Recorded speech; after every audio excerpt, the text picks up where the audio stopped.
naman Arnold Glavio kasama si P. Arcangel, narito ang unang balita.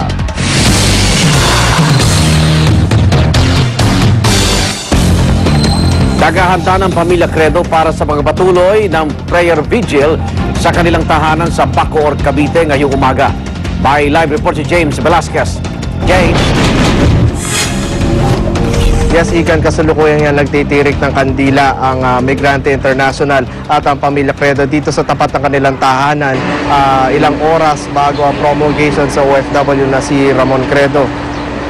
Paggising ng biyenan ni Ramon Credo, diretso siya dito sa labas para samahan mag-agahan ang mga miyembro ng Migrante International na dito na nagpalipas ng gabi matapos ang kanilang prayer vigil na natapos alas 12 ng hating gabi kanina. Ngayon naman ay nagsabit din ng mga puting ribbon maliban sa puting kandila. Nagsabit din sila ng puting ribbon sa kanilang mga t-shirt, yung mga miyembro ng Migrante International para daw ipahayag na hanggang ngayon kahit humigit kumulang isa't kalahating oras na lang yung hinihintay bago yung promulgation ay nagpapahayag pa rin sila na may pag-asa pa na mapababa ang parusa dahil sa paglambot umano ng puso ng Chinese government. Sa ngayon, Igan, hinihintay na lang nila yung prayer vigil na magsisimula ulit ngayong alas 9 ng umaga at kahit daw hanggang mamaya paabutin ay patuloy daw sila na magdadasal para sa kaligtasan ni Ramon Credo at sa dalawa pang OFW na nakasuhan ng parusang bitay. At yan ang pinakamainit na balita mula dito sa Bacoor, Cavite. Balik sa inyo, Igan. Maraming salamat, James Velasquez. Nagulat live mula sa Bacoor, Cavite. LTFRB huhulihin daw ang mga driver ng bus na sobra-sobra kung maningil ng pamasahe. Yan ay para raw maiwasan ang pananamantala matapos ipatupad ang pisong dagdag pasahe simula kahapon. Pero bukod sa mga nag-overcharge, target din daw ng LTFRB ang mga tsuper na mas mababang sumingil. Diskarte raw kasi ng ilang bus driver ang baba ng pamasahe para makakuha ng mas maraming pasahero. Kaya panawagan ng LTFRB sa publiko pati na sa ibang bus driver, isumbong sa kanilang mga kabaro nilang hindi sumusunod sa paniningil ng tamang pamasahe.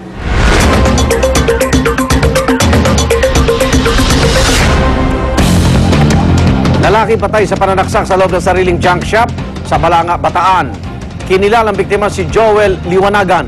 Ay sa mga saksi, kaalis lang daw ng isang truck na naghakot ng gamit sa junk shop na matagpuan ng bangkay ng biktima. Wala namang makapagturo kung sino ang suspect sa krimen. Patuloy ang sinasagawa investigasyon sa naturang krimen. Misa para kina Sally Villanueva, Ramon Credo at Elizabeth Batain idarao sa tanggapan ng Department of Foreign Affairs sa Pasay. May live report si Dante Perelio. Dante. Yes, Igan, nakatakda nga magdaos ng isang misa dito sa tanggapan ng Department of Foreign Affairs para sa tatlo nating kababayan na nahatulan ng bitay.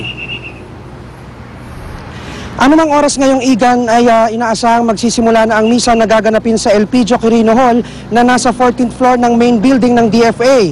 Papangunahan ng misa ni Father Alveric Maria Lazerna at dadaluhan ito ng matataas na opisyal ng DFA at kanilang mga empleyado.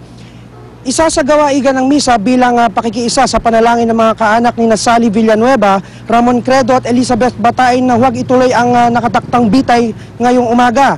Tumanggi namang magbigay ng detalye si DFA spokesperson Ed Malaya sa anumang kaganapan ngayong umaga doon sa China.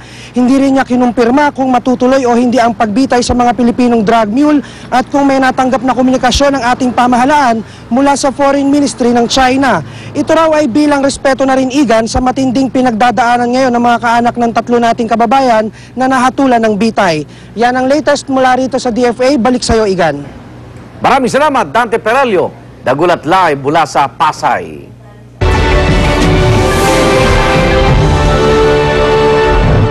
Hindi bababa sa 45 tao patay sa pagsabog sa Iraq. Yan ay matapos na atakihin ng mga armadong lalaki ang isang local government building sa bayan ng Tikrit, ang hometown ni dating Iraqi President Saddam Hussein. Nagpasabog ng mga granada at car bomb ang mga rebelde at ng hostage pa ng ilang tao. Nasawi din sa pagsabog ng isang freelance Iraqi journalist na nagtatrabaho para sa Reuters at iba pang media agency. 5 babaeng panda sa Giant Panda Research and Breeding Center sa Chengdu, China, nihanda na para sa breeding season ngayong taon. Kakasilang pa lang ng mga panda noong 2010 pero inihanda na silang maganak muli. Bukod sa 5, may iba pang female panda na unang beses namang sasabak sa breeding season. Binabantayan ng mga eksperto ang reproduction ng mga panda dahil kabilang ito sa endangered species. Para makatanggap ng mga pinakabagong balita via text, i-type na ang GMA News Space On at isend sa 4627. At yan ang maunang balita sa umaga ito, kasama si Rhea Santos, ako po si Pia Arcangel. Kung may balita, i-report sa GMA News. I-text ang scoop space, message space ang inyong pangalan at address. Ipatala po yan sa 4627. Mga igan, ako naman Arnold Glavio. Ito ang unang balita.